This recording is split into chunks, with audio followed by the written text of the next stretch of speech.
Olá, sejam bem-vindos a mais um Reino Cast. E hoje eu estou aqui com um convidado especial, mais do que especial, Bispo Júlio Vertúlio. Tudo bem, meu amigo? Boa tarde. Boa tarde, tudo bem, lindão? Tudo ótimo, graças a Deus. Que bom ter você aqui. Privilégio meu estar aqui, bom demais. Tamo junto. Privilégio é meu, nós estamos aqui para falar um pouquinho sobre a igreja, sobre Jesus, sobre o futuro. O Bispo Júlio Vertúlio tem aí mais de 20 anos de ministério, uma igreja de 20 anos, uma igreja que é referência a nível nacional, mas ali na sua região é uma das maiores igrejas da região e também uma referência para todo mundo ali na região dele. Queria que você começasse falando onde está a sua igreja, qual é a sua igreja, para o pessoal conhecer um pouquinho mais de você, da sua igreja e do seu ministério. Legal. Bom, sou pastor em Suzano, São Paulo, uma cidade da Grande São Paulo, ali próxima a Guarulhos, Mogi das Cruzes, faço divisa com a Grande São Paulo. Estou lá desde que nasci, a minha cidade natal, então eu venci aquela estigma do profeta de casa, né? Profeta na sua terra. Profeta de casa não tem honra? Profeta da sua terra. Ou não tem honra na sua própria casa, na né? Na sua própria casa ou terra, então tem honra na cidade. Quebrou o paradigma. Quebrei o paradigma.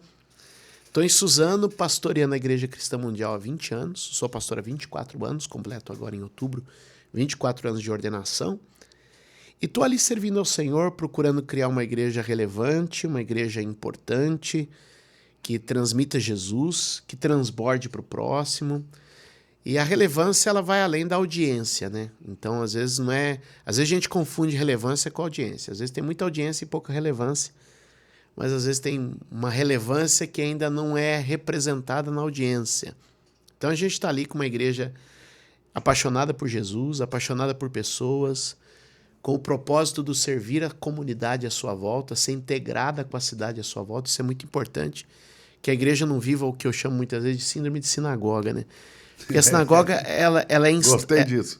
Síndrome de sinagoga. Porque a sinagoga era instalada, né, numa determinada cidade para atender a comunidade judaica tão somente, né? A gente vê nas histórias bíblicas, no livro de Atos, no Novo Testamento, as sinagogas eram instaladas ali para atender só a sua comunidade. E muitas vezes a igreja sofre dessa mesma síndrome, de estar instalada num lugar para atender só a comunidade dos crentes, só a família, o núcleo da fé. Então eu entendo que a gente tem que ser o bom fermento que se mistura com a massa aí fora e produz o efeito. Você entende, Júlio, que essa ideia de uma comunidade cristã ser totalmente voltada para dentro de si, esquecendo o resto da sociedade, não está um pouco ligado à ideia escatológica apresentada para nós de que Jesus vai vir buscar a nossa turma e levar para o céu e o resto do mundo que se exploda? Porque essa é a ideia que eu entendo que a igreja vem passando, pelo menos desde que eu me entendo por gente, de que Jesus vem buscar uma comunidade evangélica, levar essa comunidade evangélica para o céu e o resto do mundo que se exploda aí. E quando você olha para os textos sagrados, inspirados, você vê Jesus, por exemplo, nos ensinando a orar.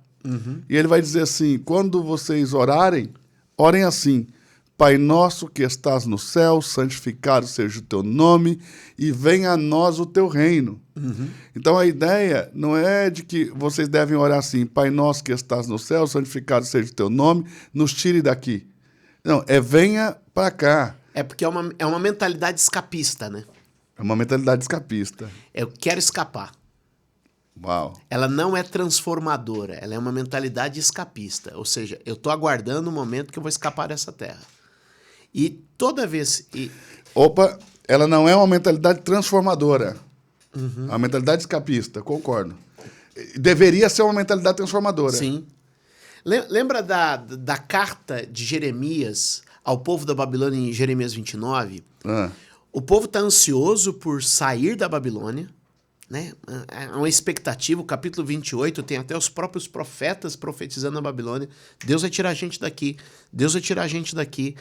E aí vamos sair, nós vamos embora. Aí Jeremias, lá de Jerusalém, escreve uma carta e diz assim: olha, plantem pomares. Não é horta não, é pomar. Vai levar um tempo pra vocês saírem daí. Então plantem árvores. E vocês vão colher os frutos dela. Construam casas. E vocês vão morar nelas. Casem seus filhos, deem seus filhos em casamento.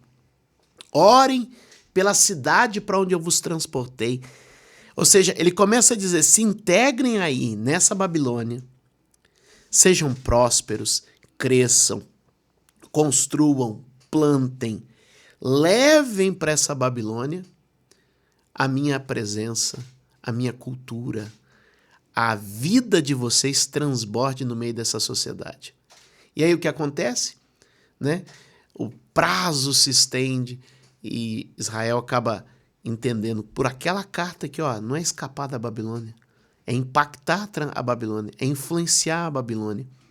E muitas vezes a nossa cultura, a nossa mentalidade, e aí não só a mentalidade escatológica, que é escapista, ou seja, que hora que a gente vai fugir daqui, mas também a nossa ideia de santidade. Ok, eu sou santo e o resto não?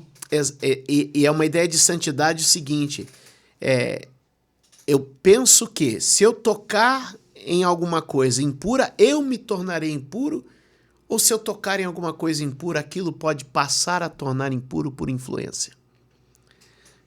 Entende a ideia? Entendi. Então, muitas vezes, a gente se isola porque a gente está com medo de se contaminar. Quando a gente, na verdade, deveria ser o sal que vai salgar, a luz que vai brilhar. Porque o sal, se ele não salgar, para nada mais presta senão claro, você jogar. E o sal também na Bíblia é um agente de purificação, né? Exatamente. Ou seja, na verdade, e a luz dissipa as trevas. Na verdade, quem deveria ter medo do crente deveria ser o mundo, enquanto o crente fica com medo do mundo. Exatamente. Então, não é as portas da igreja resistirão ao inferno, é as portas do inferno que não resistirão à igreja. Ou seja, a igreja está na vanguarda, a igreja está no ataque, a igreja está progredindo adiante. É a porta do inferno que sofre a pressão, e não a porta da igreja sofrendo a pressão do mundo. E mesmo lá no Apocalipse, mesmo num novo céu e numa nova terra, o que vem para a terra é a cidade de Deus. Não é os habitantes da terra que estão indo para lá.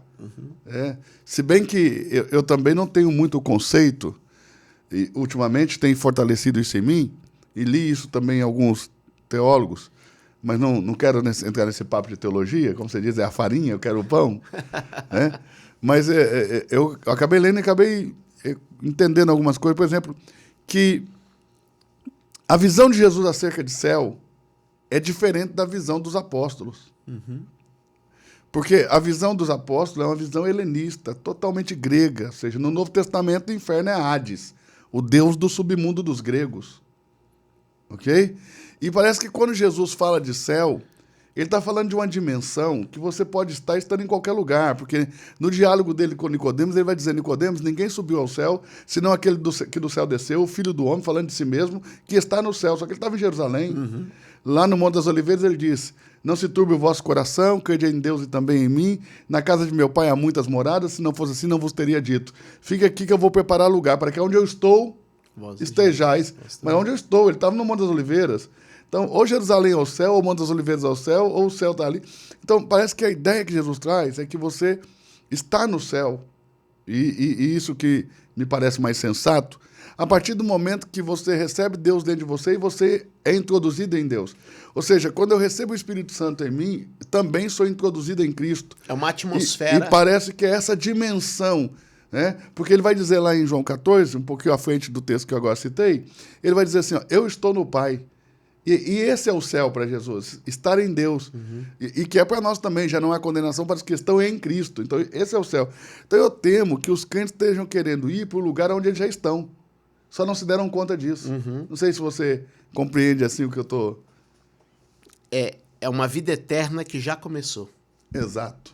Não é uma coisa que vai... Não é um lugar para onde eu vou. É algo que já está feito, já começou. Está. Eu só não me dei conta disso. Eu não serei salvo, eu já estou salvo. Né? É uma vida eterna que já se iniciou em nós, aqui, nesse momento. Ou seja, eu estou nessa atmosfera que é o céu. Para mim, a sua presença, sua verdade, seu reino que transborda. Então, esse reino transbordante, que é o fermento no meio da farinha. A igreja, né, ela é essa força ativa do reino. O reino está, o reino veio, o reino virá, o reino veio, o reino está entre vocês. É esse ambiente que eu entendo a gente hoje vivendo, caminhando na presença de Deus. Você já está desfrutando a sua salvação, já está, porque a gente fez da salvação, colocando como você pôs, a gente fez da salvação um destino. Ok, um lugar para onde eu vou. Um lugar para onde eu vou. E não uma obra que acontece em mim. Uma transformação de natureza. Exatamente. Uma coisa orgânica. Então como que eu ensino isso, né? Olha, não pense na sua salvação como um lugar para onde você vai. Pense na sua salvação como uma obra que acontece em você. Uma salvação orgânica, uma transformação dentro de mim. Exatamente. Então eu estou vivendo a minha salvação. Eu estou desfrutando, eu não serei salvo. Eu estou desfrutando a minha salvação. Até porque quando ele usa essa expressão de salvar, é toda uma palavra que compreende restauração, cura, reedificação. Essa salvação. Uma mudança de natureza. É uma nova natureza, eu sou uma nova criação. Então, as realidades da nova criação muitas vezes estão apagadas na memória do cristão. Ele não tem essa consciência da realidade, ela é uma nova criatura. Nós somos um novo ser humano. É quase um X-Men, quase você é uma nova criação dentro de uma outra dimensão, ou seja, você já não é mais. Por quê? A gente também tem aquela ideia de que quem eu sou? Eu não sou essa casca aqui. Ok. Eu sou o espírito que habita. A gente tem essa ideia de que a gente é só o externo. É o externo. Então, assim, quando eu dizer, meu espírito nasceu de novo, eu nasci em Deus, eu sou uma nova pessoa. Eu sou alguém novo. Então, e a gente leva muitas vezes para o destino, e não é um destino, é uma obra que acontece em mim, é algo que me impacta, me transforma, e agora eu tenho uma nova natureza. Essa nova natureza criado à imagem e semelhança de Deus. Efésios 4, 22, 23, 24. 22. Ensinando-vos a despir da velha natureza. Aí o verso de número 23, né? Transformando pela renovação da vossa mente. Aí o 24. Vestido da nova natureza, que a imagem de Deus é criada. O primeiro passo é despir-se da velha natureza. Despir-se da velha natureza. Coisa linda. E transformar a sua mente. Ali no diálogo de Jesus com Nicodemos, Jesus diz o seguinte: Nicodemos, ninguém pode ver o reino de Deus. Ele fala sobre ver, apenas ver o reino de Deus, se primeiro do alto não nascer. Em outra tradução vai dizer, ninguém pode ver o reino de Deus se não nascer de novo. Uhum. Aí Nicodemos não entende o que Jesus diz. Aliás, ele entende o que Jesus diz, mas não interpreta na mesma dimensão em que Jesus está. E ele diz, como pode um homem sendo velho voltar a entrar no ventre da sua mãe e tornar a nascer? Aí Jesus acrescenta dizendo o seguinte, Nicodemos, se você não nascer da água e do Espírito, você não pode entrar no reino de Deus. Então, no primeiro momento, ele fala sobre nascer de novo e ver esse reino, sobre nascer da água e do Espírito e entrar nesse reino. E então, o que eu compreendo? Que uma vez que você nasceu da água e do Espírito, pressupõe que você, se você realmente nasceu de novo, que você foi inserido no reino dos céus. O reino do céu é o céu. Porque venha o teu reino, seja feita a tua vontade aqui na terra, do mesmo modo que ela é feita no céu. No reino do céu, a vontade de Deus é feita. Então, isso tem que ser céu. Uhum. Então, eu entendo que quando eu nasci de novo da água e do Espírito, eu fui introduzido no céu. E as pessoas, às vezes, cristãs e cristãos antigos, de muitos anos de fé, parecem, e eu não estou aí julgando ninguém, só estou dizendo a percepção que tenho, é que parece que eles estão sempre em busca desse destino como salvação, e não de entender que eles foram já introduzidos em uma dimensão celestial, onde ele pode desfrutar essa salvação, e é onde também ele pode já viver, porque eu entendi ali, quando fala-se de dom da graça de Deus, que a graça de Deus, quando eu recebo a graça de Deus, eu recebo com elas chamados dons interiores, pelo menos 3, que é o dom da vida eterna, o dom do Espírito Santo e o dom celestial. Esse dom celestial está lá em Hebreus, capítulo 6, e vai falar também em Hebreus, capítulo 6, sobre provar os poderes da vida vindoura. Que eu entendo isso, que se eu já estou no céu, eu posso experimentar esses poderes da vida vindoura, sabe? Então, eu já estou vivendo esse momento, mesmo que tenhamos uma expectativa pela manifestação de tudo isso. Óbvio, nós não somos bobos, vai se manifestar tudo isso. Mas nós já estamos vivendo isso quando introduzidos em Cristo, poxa. O que você me diz disso tudo aí? É o já é e virá, né? Já é e virá. Ou seja, já estamos nele e ele ainda virá com sua plenitude. Ou seja, e aí todo olho verá, né? O que hoje a gente experimenta, interioriza. Então é aquela, assim, você estava falando, estava pensando, né? A gente é santo porque santifica ou santifica porque é santo? Então é boa sempre pergunta. Então exatamente. Então porque assim, ó, o que eu digo assim, eu sou santo e porque sou santo me santifico. Então eu não estou no processo, eu já sou. E o que eu sou é revelado no que eu faço. É porque é uma visão invertida. É o que eu estou fazendo que vai revelar para onde eu vou. Não, é onde eu estou que vai revelar. Que revela o que eu devo fazer. Então eu não estou construindo lá, ou seja, eu estou aqui, ó, me construindo para ser salvo. Eu sou salvo e agora eu começo a manifestar isso. Então é a manifestação dos santos que a terra aguarda, geme e espera a nossa manifestação nesse mundo. Eu tenho uma visão muito semelhante. Eu gostei muito de ouvir aí, mas, com outras palavras, mas é muito semelhante. O que você chama de já é e será, eu chamo de realidade e manifestação. Ok. Ou seja, agora é uma realidade que em breve se manifestará na sua totalidade, na sua plenitude. Né? E também, pergunta bem semelhante à sua, eu vou responder do meu jeito aqui. Né? Sou santo porque me santifico, ou me santifico porque sou santo? Eu sempre faço essa pergunta de uma outra forma. A gente cai porque peca ou peca porque caiu?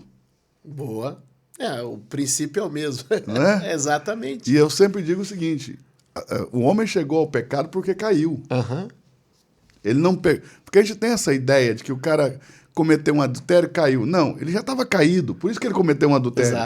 Exato. É tudo que ele fez antes. Né? Tem um texto que eu gosto muito que fala assim, o homem contra quem Deus se ira, entrega na mão da mulher adúltera. Ou seja, não é o adultério o problema, é o que ele fez antes, que permitiu com que Deus o entregasse na mão da mulher adúltera.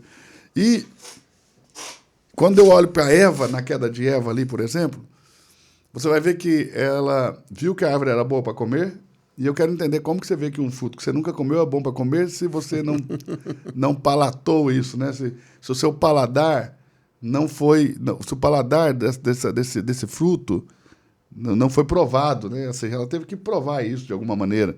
Viu que era boa para comer, quer dizer, deu umas mordidinhas, pelo menos. Aqui eu estou viajando aqui, conjecturando, só para a gente poder pensar. E, agradável aos olhos, desejável para dar entendimento, tomou do seu fruto e comeu. Só que antes disso, a serpente vem e faz uma pergunta para Eva, que eu sempre me perguntei por que não fez para Adão. E é simples, né? Quando Deus deu essa ordem, apesar de Eva já ter sido criada, ela não tinha sido formada. Porque Deus cria os dois ao mesmo tempo, Gênesis 1, 26 e 27, mas na hora de formar, forma um primeiro, Gênesis 2, 7, e o outro depois no 2, 21. Né? O homem é formado no Gênesis 2, 7, a mulher no 2, 21. E quando deu a ordem, a mulher não tinha sido formada, né? Que é, de toda a árvore do jardim comerás livremente, mas da árvore do conhecimento do bem e do mal, dela não comerás, porque no dia em que dela comerdes, certamente morrerás. O que eu entendo também é que a maioria das pessoas ignoram o fato de que a ordem começa com você tem que comer de todas as árvores do jardim. Isso não é uma opção, é uma ordem. E não comer das árvores do jardim é tão pecado quanto comer da árvore do conhecimento do bem e do mal.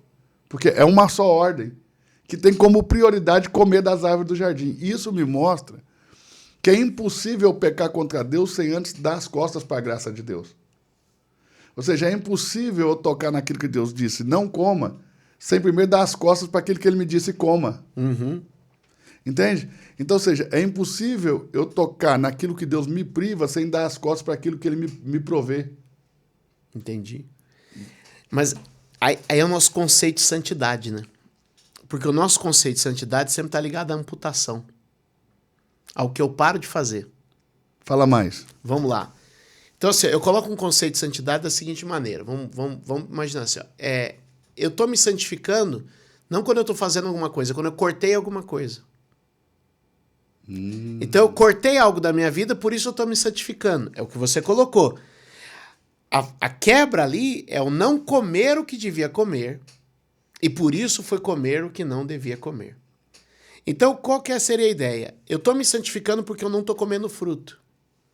Na verdade, eu estou me santificando quando eu estou comendo aquilo que eu devia comer. Ou seja, quando eu como da vida...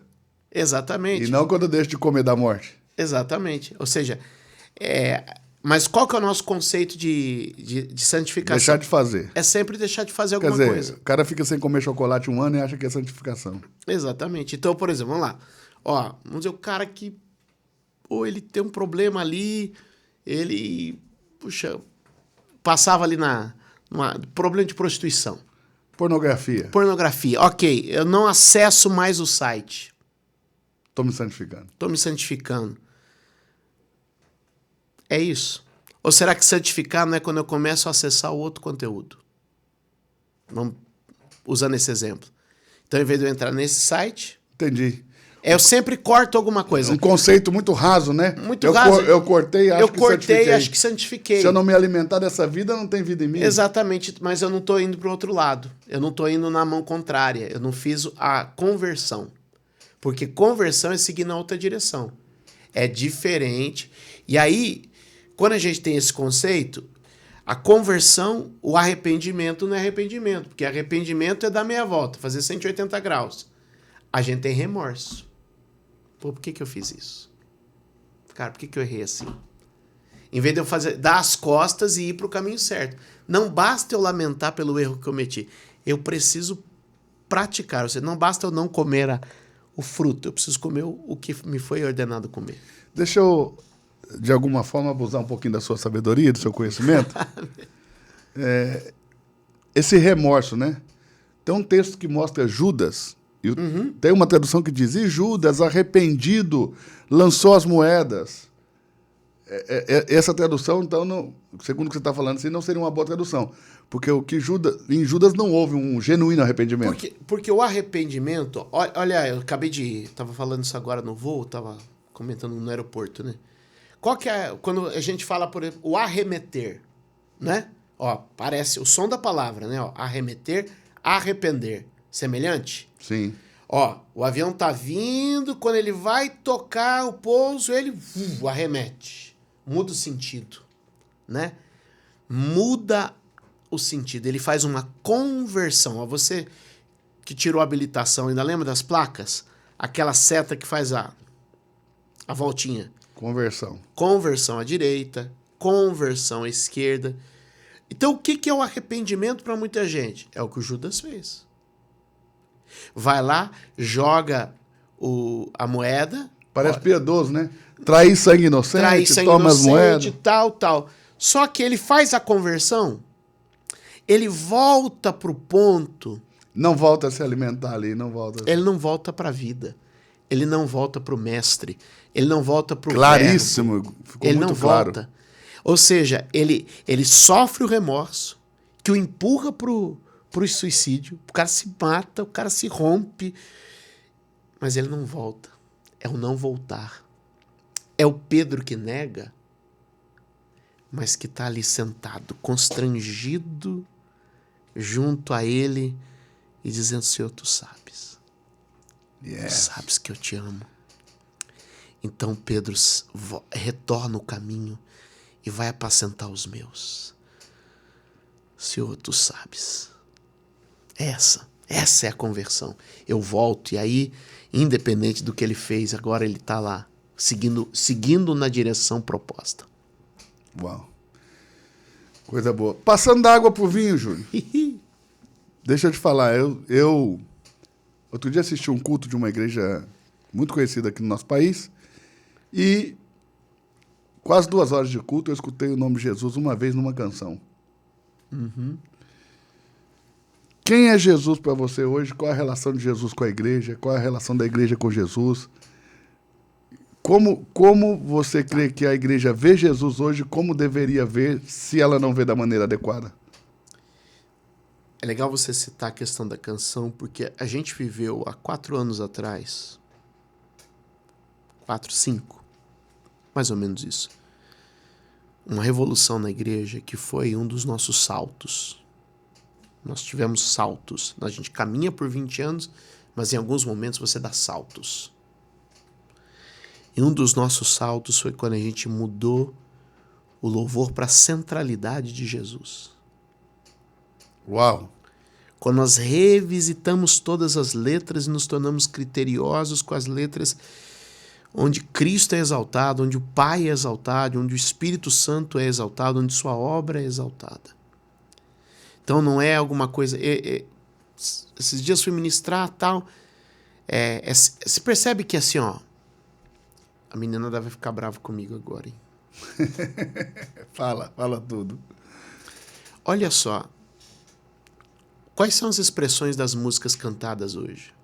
Eu quero, eu desejo. Percebe que é sempre alguém que não chegou em um lugar? É sempre alguém que não tem? Faz sentido. Aí você olha, é uma geração indefinida em tudo. Eu não sei se eu sou menino ou sou menina. Eu não sei se eu sou crente ou se eu não sou. Eu não sei se eu quero trabalhar ou se eu não quero. Eu não sei se eu quero... Por quê? Olha a nossa canção, nossa expressão. Eu te quero, eu te desejo, eu te anseio. Eu te tenho. Eu nunca te encontrei. Não há uma definição. Reveja a letra. Uau. Ela não tem uma afirmação de definição. Isso é muito, sabe, real. Literalmente isso. Isso é muito real. Então, o que a gente tem? Um ambiente de expressão indefinida. E aí, eu já vou chegar em Jesus já, tá? Só estou usando essa questão da música para a gente alcançar lá. E aí a gente tem uma expressão indefinida e a gente precisa entender o seguinte, olha só, os meninos estão aqui na produção aqui com a gente. Se eu te der 10 salmos para você decorar, você não decora. Mas se eu tocar 10 músicas aqui, logo vocês decoraram as 10 músicas. Por quê? A canção na nossa mente, ela busca um atalho. Ela contorna as objeções. Ela entra por um caminho mais curto e mais fácil. Tem um poder de quebrar objeções. Exatamente, ela contorna a objeção. Então, se eu pedir para você fazer uma declaração de 3 estrofes, né, você não... Agora, se eu pedir para você cantar uma canção, você canta. E por quê? Porque ela contorna. Então, olha só o modelo mental que você cria a partir do momento que você... Então, quando todas as minhas canções são indefinidas, apenas de um desejo que eu tenho, de uma coisa que eu quero, de uma paixão que eu vou viver, e nunca é uma realidade que eu experimento, eu vivo, eu construo uma mentalidade de indefinição. Eu construo. E aí a gente tem o quê?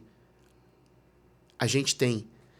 Eu costumo brincar, eu falo que assim, mas eu vou aqui, depois tu resolve nos comentários. Tá bom. Aí o que a gente tem hoje? Canções que são escritas no Twitter, né? Que só pode ter 140 caracteres. Boa!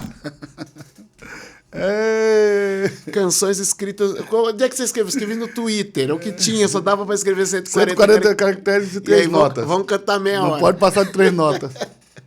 E aí, a gente vai criando o quê? Uma imagem. E aí essas canções...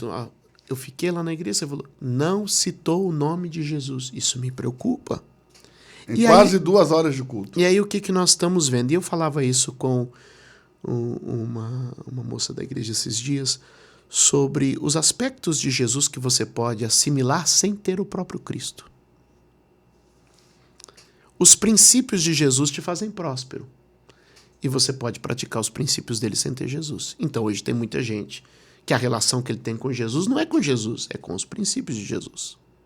Uau, verdade. Eu acho que é o que mais acontece hoje. Você pode estar num ambiente onde a atmosfera, a experiência de poder de Jesus esteja presente e o próprio Cristo não estar presente. Curei, expulsei. Ele falou assim, cara, eu nunca estava lá não, hein? Não te conheci não, hein? Então, olha só, você pode ter o princípio de Jesus e não ter Jesus. Pode ter o poder de Jesus e não ter Jesus. Você pode ter a presença, o Shekinah, aquela presença dele, e a pessoa não tem um encontro com ele. É aquela pessoa que está na igreja, tem o refrigério. Ele sai da igreja, ele tem o refrigério, mas ele não teve uma experiência com Jesus. Agora, o Cristo é uma outra coisa. Totalmente diferente. E aí, eu tenho falado esses dias, olha só a mulher samaritana, a evolução da conversa. João capítulo 4, verso de número 9. Ela está diante do poço, ele pede água para ela. Você foi falar isso aí, eu lembrei do Ed. A interpretação que ele Calma. fez desse texto. Não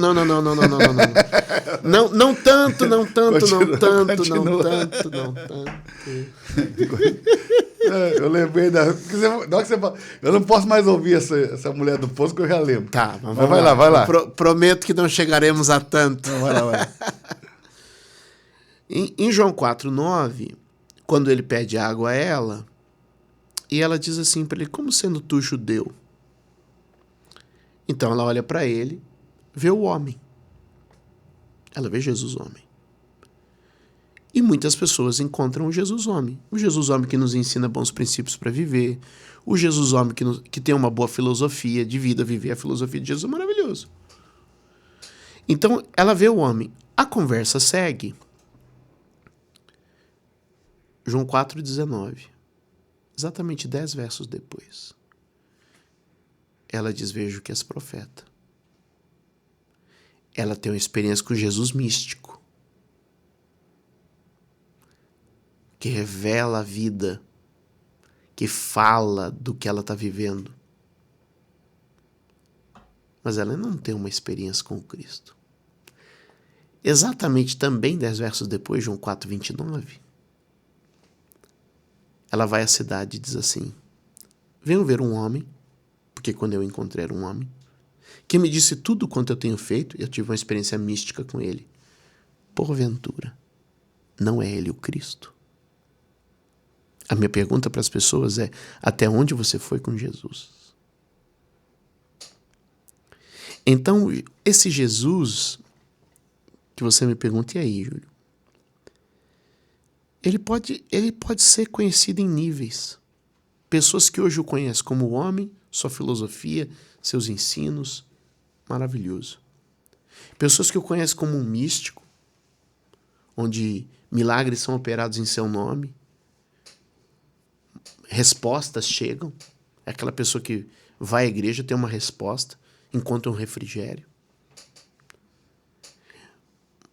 Mas quem é aquela que está falando na comunidade à sua volta, não mais envergonhada dos seus pecados, mas agora testemunhando, dizendo, porventura não é este o Cristo? Ela conheceu mais do que os princípios, ela conheceu mais do que a mística, ela conheceu o Salvador. E o reflexo é na vida dela agora, que foi transformada. Então ela não foi melhorada, atendida, não sofreu um refrigério, um bem-estar. Ah, pastor Eduardo, como eu gosto de vir aqui na sua igreja, eu me sinto tão bem. Ai, como foi bom, olha, eu estou saindo com a minha mente mais leve. Você teve uma experiência com Jesus, com a presença dele, que é extraordinária, com o ensino dele, que é esclarecedor. Mas é quando você sai dali para dizer, minha vida é outra. Eu sou pastor aqui na Reino, em Balneário Camboriú, há 1 ano e 7 meses. Acabou de nascer, um bebê. E eu fiz 2 séries de mensagens, quem é Jesus e quem é Cristo. E sempre tem o processo de Jesus para que você chegue a Cristo. Você narrou aqui o processo de Jesus para que se chegue a Cristo na vida da mulher que estava aí junto ao poço de Jacó. E eu sempre digo, e disse nessas 2 séries, que qualquer um pode se relacionar com Jesus. Uhum. Se você perguntar para um muçulmano quem é Jesus, ele vai dizer um bom homem, um profeta, um filho de Abraão, que ensinou valores, princípios, que nós devemos seguir. Aliás, eles defendem que os cristãos não seguem os ensinamentos de Jesus. E se você perguntar para um kardecista quem é Jesus, vai falar bem. Agora, por quê? Porque qualquer pessoa consegue se relacionar com Jesus. Mas com Cristo é necessário que haja uma revelação. Lá na Cesareia de Filipe, né, quando Jesus pergunta quem dizem os homens quem dizem os homens ser o Filho do Homem? Quem diz os homens ser Jesus? Eles dizem Elias, Jeremias, alguns diziam até reencarnação de João Batista, ou algum dos antigos profetas. E vós, quem dizeis que eu sou? Quando ele diz eu sou, ele revela a sua divindade, do mesmo modo que no Monte das Oliveiras, né, quando a turba vem com Judas para prendê-lo, a quem buscais? A Jesus o Nazareno. Ele diz eu sou, todo mundo cai de uma só vez. E ele revela nesse eu sou a sua divindade, e Pedro se levanta e diz, tu és o Cristo, o Filho do Deus vivo. Então, veja, eu não preciso de uma revelação para me relacionar com Jesus. Mas eu preciso de uma revelação para me relacionar com Cristo, porque Jesus vai dizer, não foi a carne, Pedro, nem o sangue que te revelou, mas o meu Pai que está no céu. Porque você pode se relacionar com Jesus no corpo e na alma. Mas no espírito... tem que chegar no Cristo. Tem que ser o Cristo. Porque é a redenção, é a conexão de novo, é a restauração. E aí a pergunta é simples, né? Nessa progressão que você colocou na série, que eu coloquei aqui na Mulher no Poço de Jacó, a pergunta para quem está em casa agora é, até onde você foi com ele? Até onde você foi com ele? Você entrou lá, é o rio de Ezequiel. Você foi com água até o tornozelo?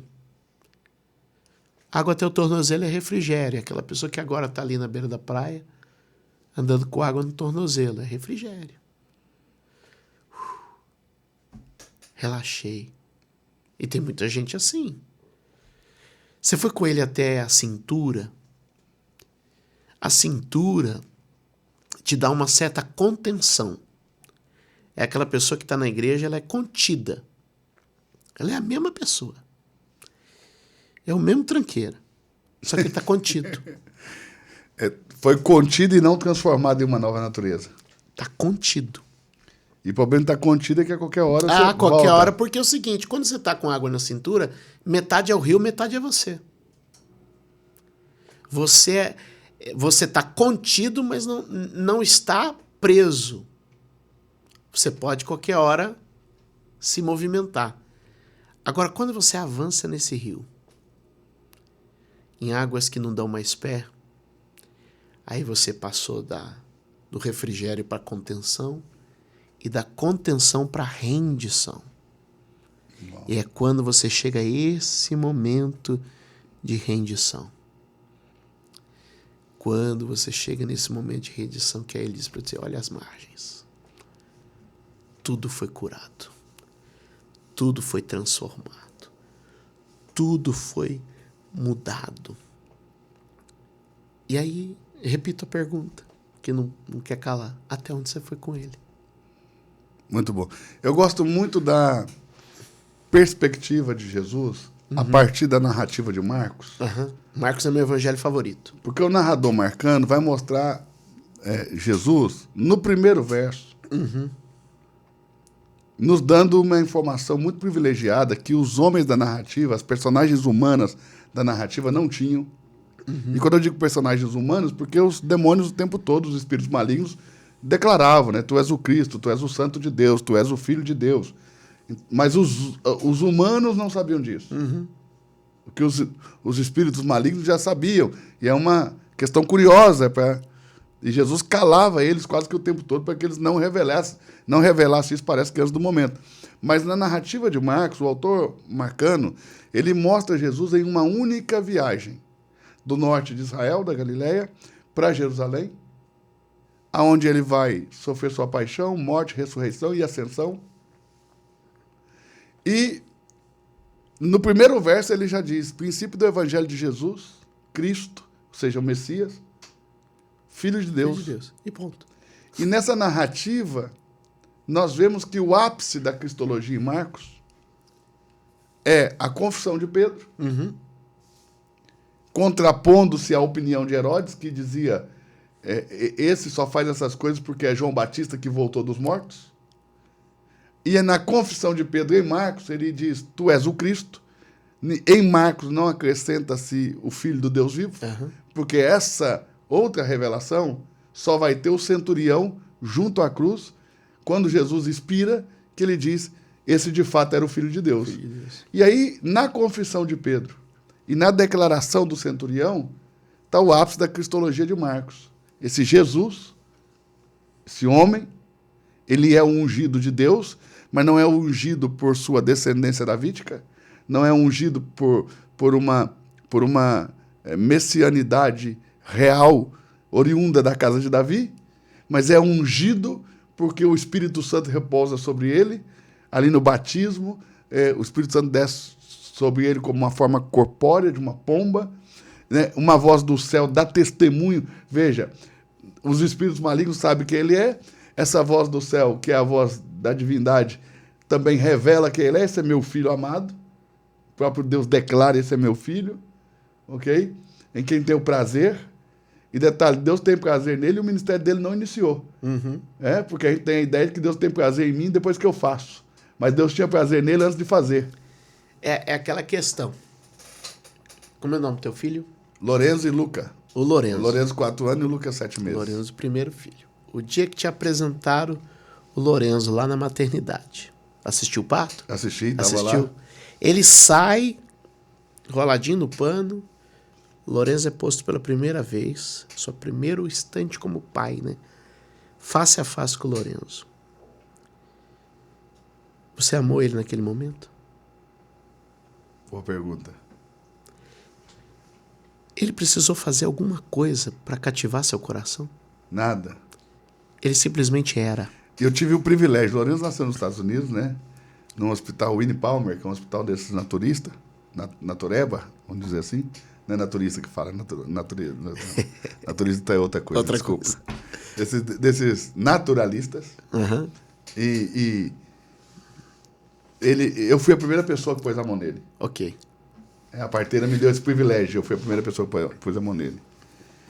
E a boa pergunta se eu amei naquele momento, porque eu entendo que eu já o amava. Exato. Eu tinha uma relação com ele no ventre da mãe, tanto que eu colocava um fone de ouvido na barriga da Priscila, porque o médico disse que eles ouviam lá dentro, com o Cornélio Augusto, com a Bíblia em áudio, para ele ouvir a Bíblia. Quando o Lorenzo nasceu, os primeiros 7 dias de vida dele, eu recitei para ele os primeiros 11 capítulos do Gênesis, porque eu entendo que esses 11 capítulos resumem toda a Bíblia.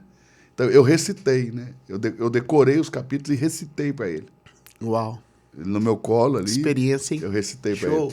Então, eu já o amava. Então, e ele não tinha feito nada. Então, Jesus sai da água, não tinha feito nada. 30 anos. Pô, Jesus era um cara de 30 anos que morava com a mãe ainda, gente. Vamos parar pra pensar. E boa! Qual que é a afirmação do céu? Vou mudar meu conceito sobre esse negócio de morar com a mãe. Qual que é a afirmação do céu? Eu te amo. Baseado em quem ele é e não no que ele fez. Eu te amo e esse é o que me dá prazer. Que me dá prazer, mas o prazer é o quê? A identidade. É o prazer da identidade e não da atividade. E aí que a gente muitas vezes se perde, porque nós achamos que nós vamos ganhar o amor do pai pela atividade. É o irmão mais velho do filho pródigo dizendo, eu te sirvo, eu trabalho feito um escravo, eu nunca tive um cabrito. Meu filho, tu tá sempre comigo. Nossa relação não é de atividade, é de identidade, é de quem você é. Então, por quê? Porque o nosso conceito... Nós temos um retrato disso também emoldurado na história de Maria e Marta, né? Sim. Em Betânia. Sim. Então aí você tem por quê? Porque no mundo a regra é eu faço e se eu fizer eu tenho. E se eu tiver, eu sou. É sempre assim. Eu trabalho, tenho dinheiro. E se eu tenho dinheiro, agora compro uma casa, compro um carro, ponho... Eu sou agora porque eu alcancei status. Fiz, obtive, me tornei. Olha só, essa é a lógica do mundo. A gente aprende isso. Faço, tenho, sou. Se eu faço, eu tenho. Se eu tenho, eu sou. Qual a lógica do reino? Inverte. Você é. Se você é, por consequência você tem. Uau. E porque você tem, você faz. Então, o meu fazer é reflexo do que tenho, que me é confirmado por quem eu sou. Claro, antes de sermos herdeiros do que Deus tem, somos herdeiros do que Ele é. Exatamente, ué. Porque a primeira herança, qual é a herança? Quando eu pego o Luiz, no momento que o Luiz nasce, Luiz meu filho mais velho, meu primogênito, que eu pego o Luiz, no momento que eu olho o Luiz, eu vejo o rosto do meu pai. Eu falo assim, é meu filho. Eu sou a cara do meu pai nisso. Você vê meu pai, você sabe. Meu pai passar aqui na calçada, vocês vão saber que é meu pai. Eu falei, é o pai do Júlio. E aí eu olho o rosto do Luiz recém-nascido. Eu vejo as feições do meu pai. Ou seja, qual é a primeira herança que ele tem? A imagem. A semelhança.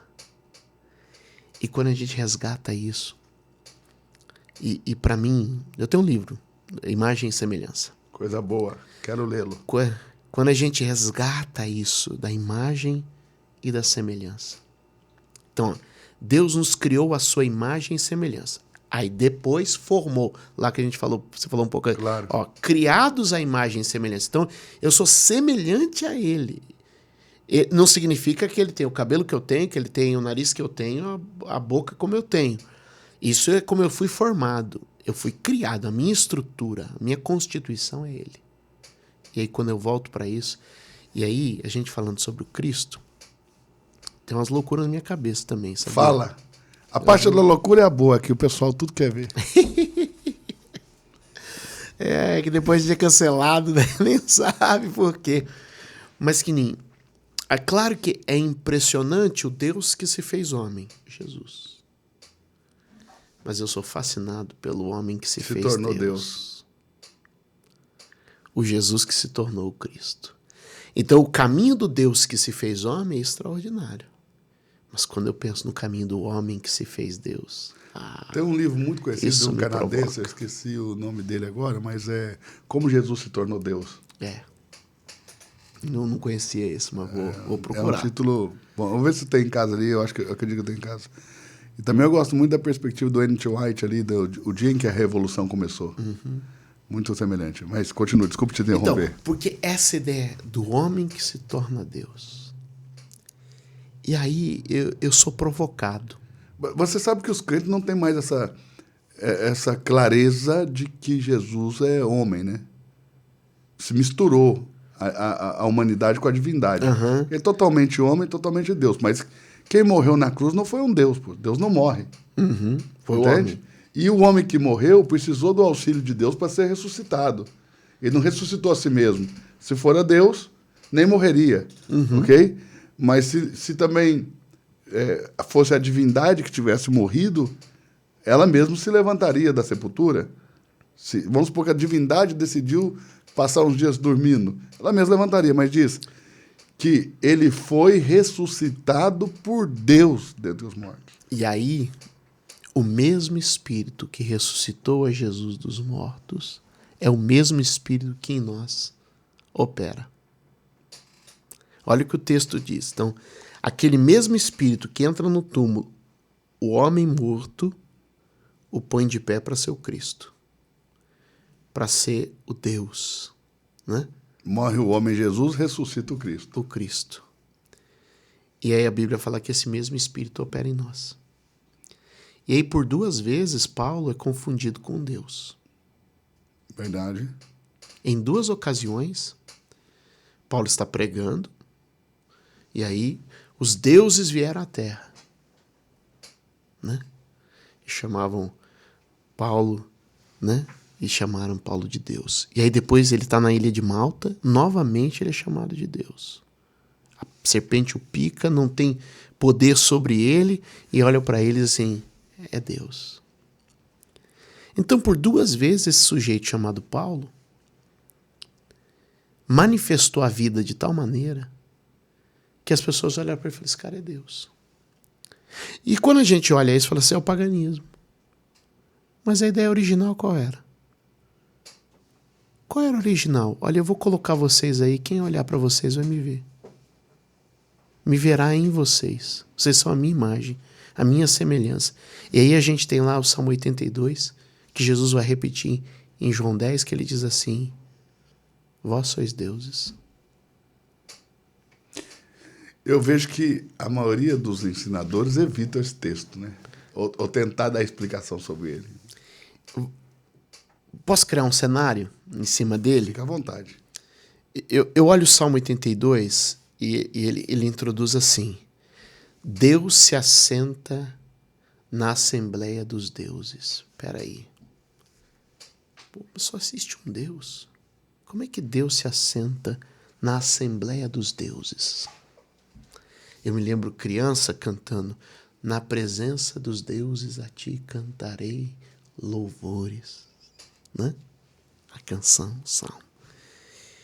Então, vamos construir o cenário. Deus senta numa mesa, na cabeceira, na presença dos deuses, na Assembleia dos Deuses. Então estava Thor, estava Odin, estava outros deuses egípcios, Shiva, sentado na mesa com Deus. Quem são estes deuses que se assentam na assembleia com ele? Aí ele vai descrevendo. Vocês não fazem justiça ao pobre. Não atendem o necessitado. Não julgam a causa justamente. Eu vos disse, vós sois deuses. Aí ele segue e diz assim: mas como qualquer dos príncipes, vocês vão morrer.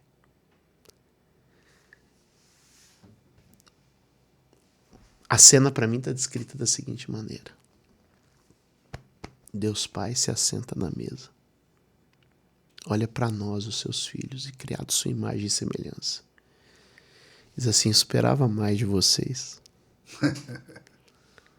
Esperava que vocês julgassem a causa do pobre, atendesse o aflito, fosse resposta aos que clamam.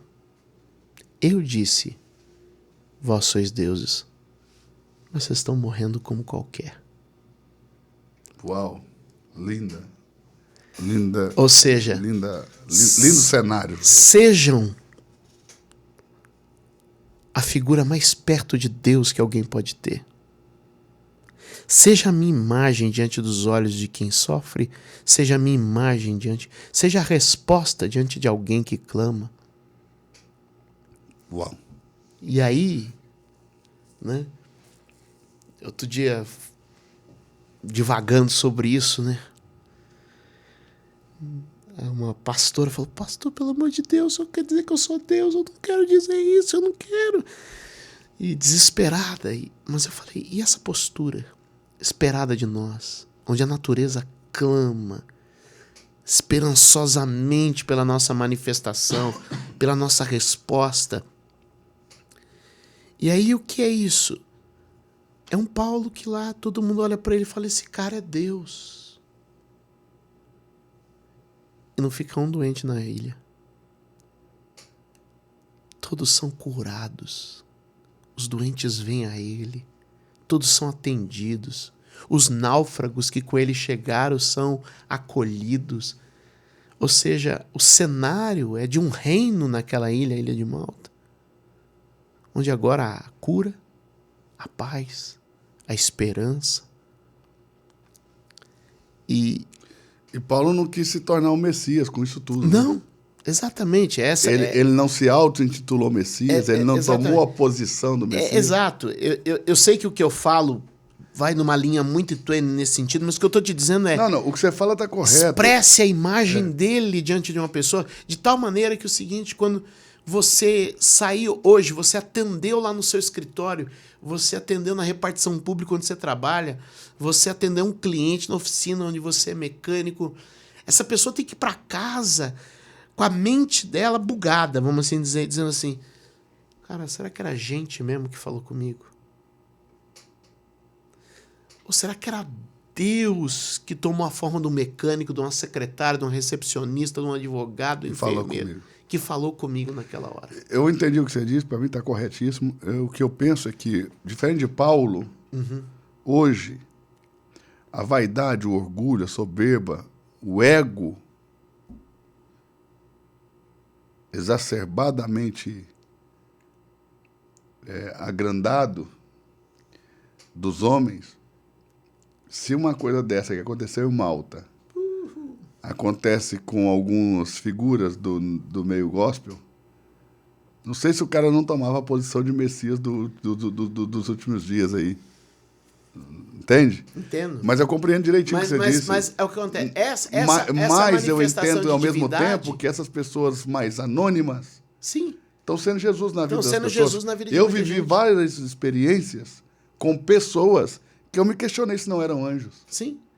E aí o que eu digo é o seguinte, é que quanto mais humano a gente é, mais isso a gente manifesta. E o problema do orgulho é que ele nos afasta da nossa humanidade para nos levar a uma realidade onde nós somos deuses no lugar de Deus. Que aí já seria outro coração. Outro coração, porque... Não o de refletir a natureza que natureza, agora recebi, exato, mas o de tomar para mim algo que não é meu. É. O que para nós como filhos não faz muito sentido, porque ele te deu, né? Exato. O que Lúcifer tentou tomar, Deus te deu. Exato. Olha só, por isso que eu falo que o problema do diabo com a gente, vai abrindo tanta coisa, né? As caixas vão se Muita abrindo. coisa. O problema do diabo com a gente é um problema basicamente de inveja. Porque tudo que ele queria, a gente recebeu de graça. Ele é criado com pedras preciosas, a gente é criado com barro. E o que as pedras preciosas não alcançaram, o barro alcançou. Yes. Aí é um choque. Ele entra em crise. Ele entra em crise e o problema dele com a gente é basicamente o problema de inveja. Tudo que ele queria ser e nunca vai ser, nós somos. Tudo que ele queria ter e Exato. nunca vai ter, Deus nos deu. São Tomás de Aquino diz: inveja é a tristeza que alguém sente pela alegria alheia, no ser, ter ou fazer. Exato. Ou seja, você se entristece porque alguém é o que você não consegue ser. Você se entristece porque alguém tem o que você não consegue ter. Você se entristece porque alguém faz o que você não consegue fazer. Isso é Lúcifer, né? Lúcifer, porque ele não vê você. Ele não vê você na posição que você está. Daí o latim, né? Invidia, visão invertida. Tu tá de pé, ele te vê caído. Tu tá vencendo, ele te vê derrotado. Entende? É a invídia, ou seja, é visão invertida. E aí, quando a gente fala dessa natureza manifesta de Deus, que é tudo que a gente é como humano. Então, por isso que a humildade é uma chave. Grande chave. Ó, humus, humano, humilde. Humus é de onde viemos. Humus é terra, por isso que eu sou Humano. humano. O que me leva de volta à minha humanidade? A humildade. Humus, humano, humilde. Humilde, humano, humus. Quando a gente entende essa origem de dizer eu sou pó mesmo. A estrutura é pó.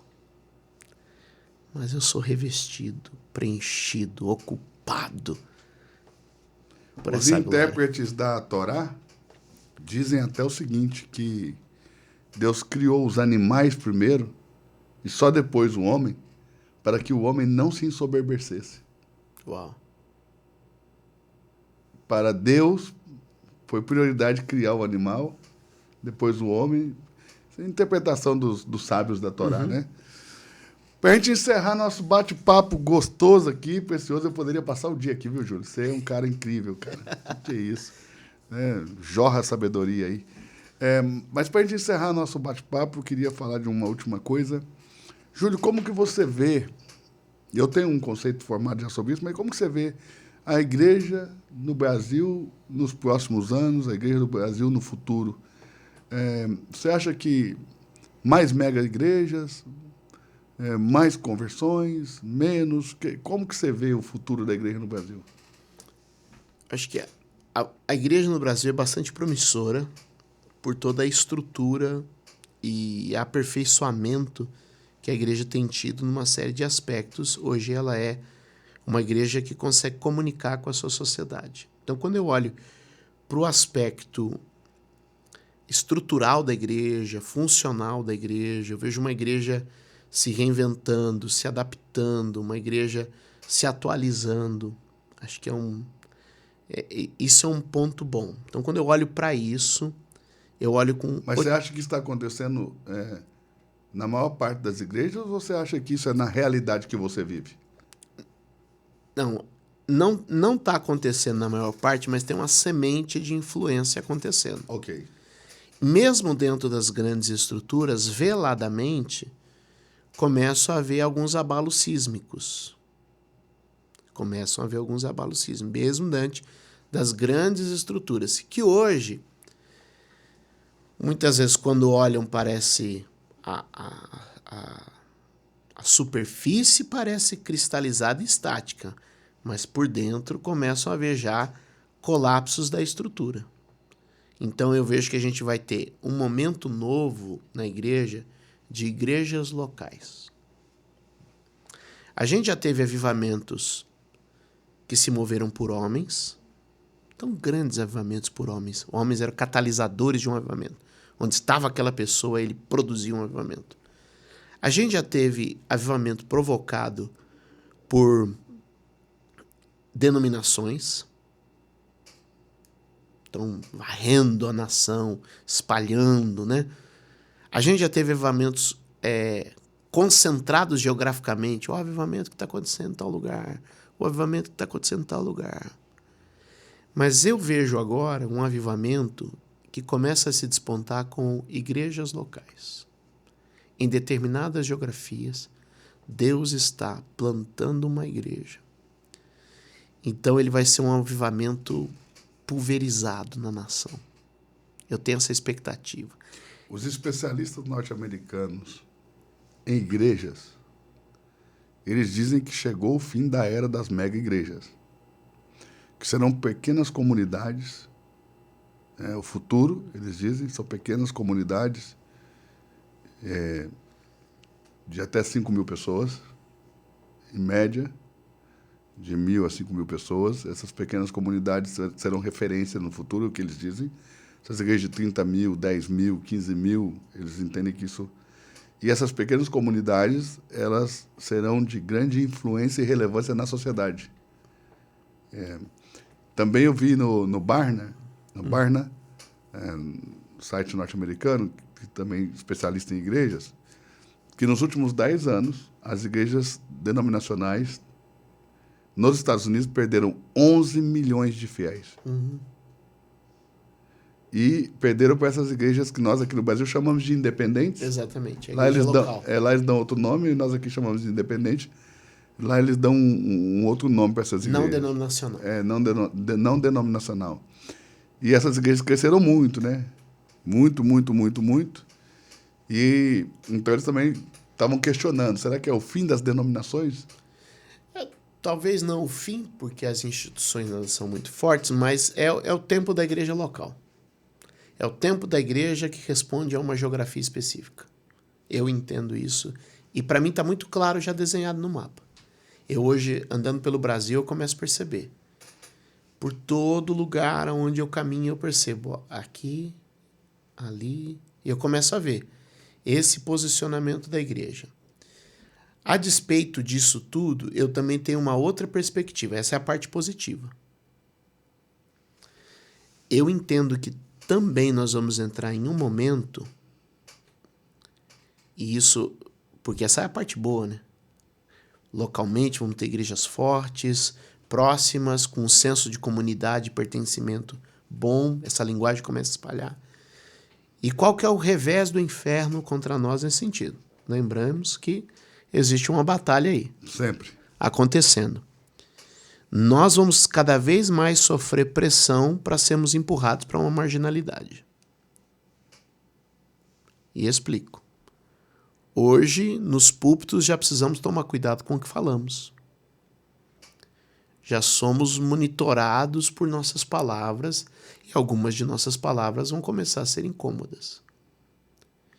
E aí, qual que é aquela questão? É onde nós vamos nos posicionar. Esse é o revés que eu vejo. É tornar ilegal aquilo que é a nossa prática, em alguns aspectos. Daniel.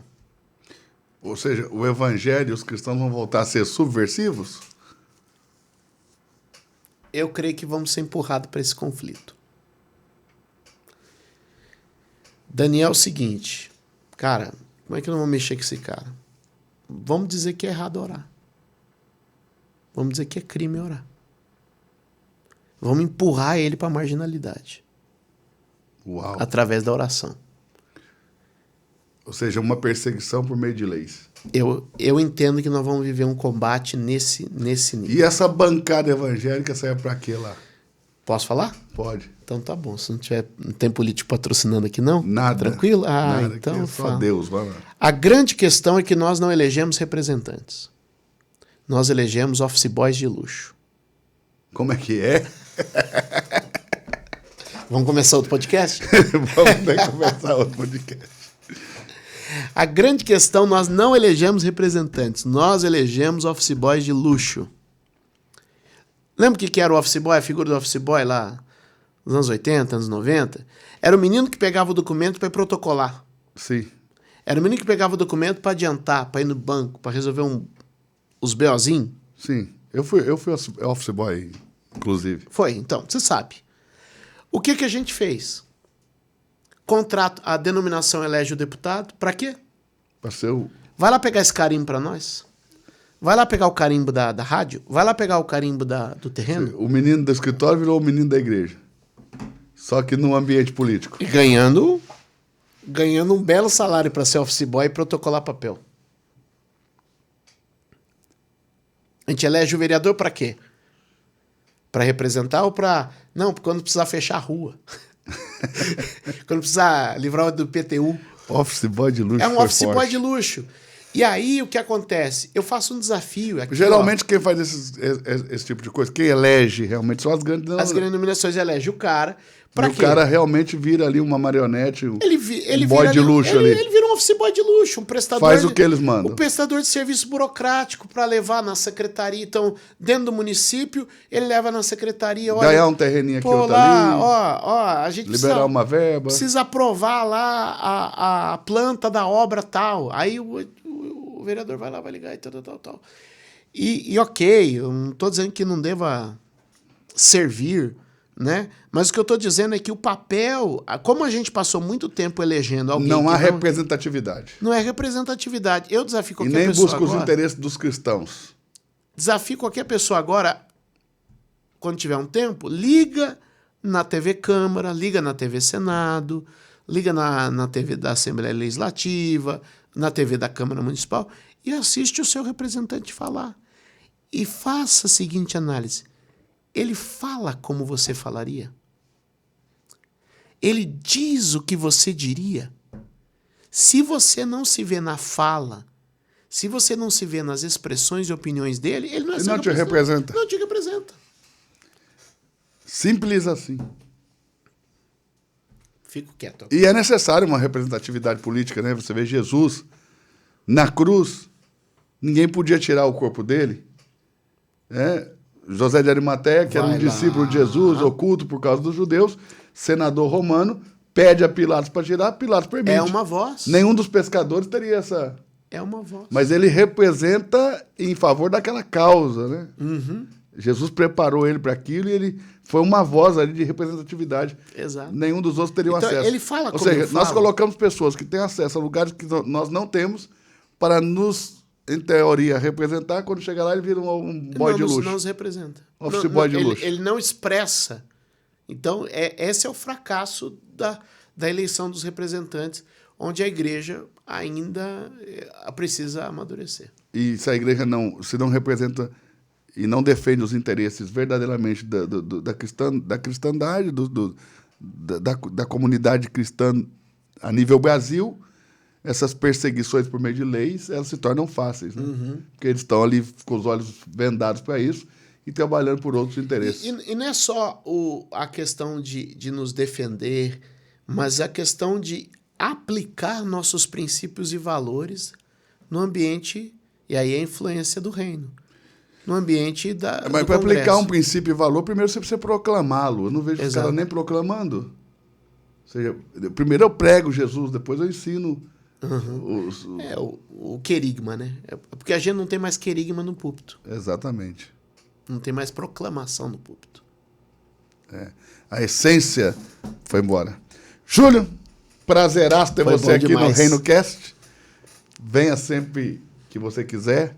Nós temos a honra e o carinho de te receber aqui em Balneário Camboriú. Venha com mais tempo para a gente desfrutar um pouco da cidade aqui, das belezas naturais que essa região nos proporciona, por obra divina, é óbvio. E muito obrigado. Gratidão. Feliz de estar aqui. Feliz de servir. É isso aí, gente. Beijão para vocês e até o nosso próximo Reino Cast, com esse host aqui, hoje pela primeira vez, Eduardo Reis, e com hoje o convidado Júlio Vertulli, mas em breve muitos outros convidados para vocês. Se você ainda não está inscrito no nosso canal, se inscreva aí, ative o sininho para você receber as notificações todas as vezes que nós postarmos um novo vídeo no nosso canal. Beijo a todos, Deus abençoe.